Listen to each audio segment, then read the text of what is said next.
আমার ভাইয়ের জন্মদিন 10ই আগস্ট আর রাত 12টায় ওকে সারপ্রাইজ দেওয়ার জন্য একটা প্ল্যান করেছিলাম। ওকে না জানিয়েই সবকিছু অ্যারেঞ্জ করেছি, জানি না শেষ পর্যন্ত প্ল্যানটা সাকসেসফুল হবে কিনা। আর আপনাদের ভাইয়াকেও কিন্তু আজকে ভিডিওতে দেখতে পাবেন যারা দেখতে চেয়েছিলেন। আসসালামু আলাইকুম এভরিওয়ান, সবাই কেমন আছেন?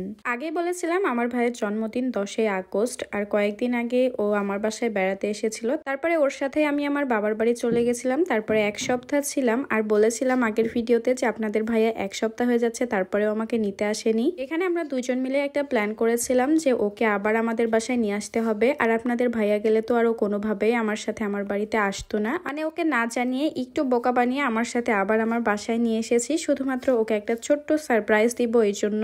9 তারিখ সকালবেলায় আমি একটু বাইরে গেছিলাম, আর আসার সময় ওর জন্য একটা কেক নিয়ে চলে এসেছি। আমার বাসার সামনের একটুখানি জায়গাতে পানি জমেছিল আর প্রচুর পরিমাণে কাদা হয়েছে, যাওয়া আসা তো খুবই ঝামেলা হচ্ছে। তারপরেও কষ্ট করে চলে আসলাম কাদার মধ্যে দিয়েই। কেকটা আমি বাসায় নিয়ে যেয়ে ফ্রিজে লুকিয়ে রেখেছিলাম যেন ও বুঝতে না পারে। আর আমার শাশুড়ি মা দেখি সন্ধ্যার দিকে ওর জন্য পিঠা বানাচ্ছিল, এটাকে আমরা বলি পাকোয়ান পিঠা। আর আমার শাশুড়ি মা কিন্তু রান্না বান্না বেশ ভালো করে, পিঠাও খুবই সুন্দর করে বানায়। দেখেন পিঠাগুলো কত সুন্দর ফুলকো ফুলকো হয়েছে। আমার ভাইয়ের জন্মদিন যেহেতু 10 তারিখ আর 9 তারিখ এসব সবকিছু অ্যারেঞ্জ করা হয়েছে, এই জন্য ও আসলে তেমন কিছুই বুঝতে পারিনি এখন পর্যন্ত। তবে একবার বলেছিল যে আন্টি কেন পিঠা বানাচ্ছে, আমি বলে দিয়েছি তাবাসসুম খাবে এই জন্য পিঠা বানাচ্ছে, এই জন্য ও আর তেমন কিছুই সন্দেহ করেনি। আর একটু পায়েসও রান্না করেছিল আমার শাশুড়ি, পায়েসটা আবার নারিকেল দিয়ে রান্না করেছে। আর আমিও বাসাতে একদম নর্মাল ভাবে ছিলাম যেন ও কোনো কিছুই সন্দেহ না করে। বাসায় যেমন ড্রেস পরে থাকে ওরকমই ছিলাম, তাই ও তেমন কিছুই সন্দেহ করতে পারেনি এখন পর্যন্ত।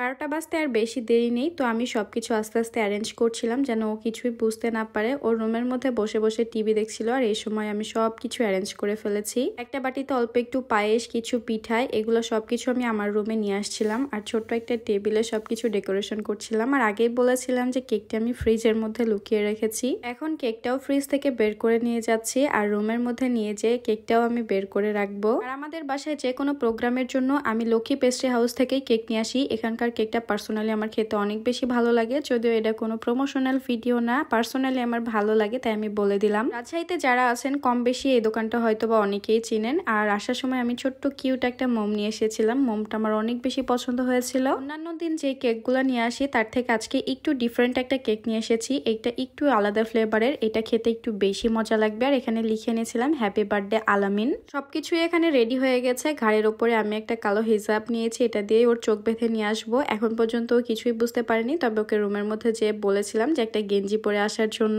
তখন অবশ্য ও একটু একটু বুঝতে পেরেছিল যে আজকে যেহেতু ওর জন্মদিন হয়তো ও কোনো সারপ্রাইজ পেতে যাচ্ছে। চোখটা খোলার পরে ও আসলে অনেকটাই খুশি হয়েছে, কারণ আম্মু এবার ওর বার্থডে করতে চেয়েছিল না, এই জন্যই আমি ওকে নিয়ে এসেছিলাম আমার বাসায়। আমার ভাইয়ের থেকে আমার মেয়ের খুশি যেন অন্যরকম, কেক দেখলে তো অনেক বেশি খুশি হয়ে যায়। আর আজকে কিন্তু ক্যামেরার পিছনে আছে আপনাদের ভাইয়া। আর ভাই মোমটা নিমিয়ে এখন কেকটা কেটে নিল, আর কেক কেটে প্রথমে আমার মেয়েকে দিয়েছিল খেতে। আমার মেয়ে আসলে কেক তেমন খেতে পছন্দ করে না, তবে যে উপরে চকলেট গুলা থাকে এই চকলেট গুলা খাওয়ার জন্য আমার মেয়ে অনেক বেশি এক্সাইটেড হয়ে যাচ্ছিল, কারণ চকলেট ওর অনেক পছন্দ। এন্ড ফাইনালি ওকে সারপ্রাইজ করতে পেরেছি, ও আসলে তেমন কিছুই বুঝতে পেরেছিল না। তারপরে ওদেরকে খাওয়া দাওয়া করতে দিলাম। আর এই তো আপনাদের ভাইয়াকেও আজকে দেখিয়ে দিলাম। সবাই ভালো থাকবেন, সুস্থ থাকবেন, আল্লাহ হাফেজ।